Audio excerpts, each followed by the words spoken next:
వంకాయ పప్పు చేస్తున్నానండి. గిన్నెతో 2 గిన్నెలు పప్పు వేస్తున్నా.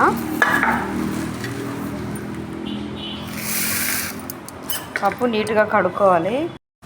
వంకాయ పప్పు కావాల్సిన ఐటమ్స్ అండి. ఇది 2 ఉల్లిపాయలు, 2 రెబ్బలు కరివేపాకు, కొన్ని పచ్చిమిరపకాయలు, 4 టమాటాలు, 1 స్పూను జీలకర్ర, 5-6 ఎల్లుల్లిపాయలు, కొంచెం కొత్తిమీర, కొంచెం చింతపండు. వంకాయలు 2 ముక్కలుగా కట్ చేసి వంకాయలు వేస్తున్నాను. టమాటాలు కూడా కట్ చేశాను, ఉల్లిపాయలు కూడా కట్ చేసిన, అన్నీ వేస్తున్నా.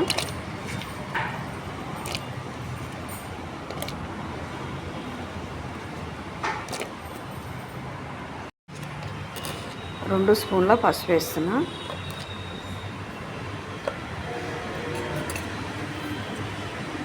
రెండు స్పూన్ల కారం వేస్తున్నా. పొయ్యి ముట్టించి కుక్కర్ పెట్టానండి. ఇది 5-6 విజిల్లు వచ్చేదాకా పెట్టుకోవాలి. వంకాయ పప్పు రెడీ అండి. ఈ తాలింపు అయితే పెట్టాను.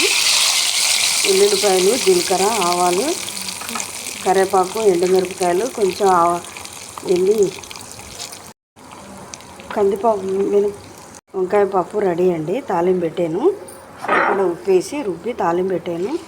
చూడండి, పప్పు అయితే బాగుంది. ఇది వేడివేడి అన్నంలో బాగుంది. ఇది వేడివేడి అన్నంలో వేసుకొని కొంచెం నెయ్యి వేసుకొని తింటే చాలా బాగుంటుంది. మరి నచ్చితే మీరు కూడా ట్రై చేయండి, లైక్ చేయండి, షేర్ చేయండి. Thank you.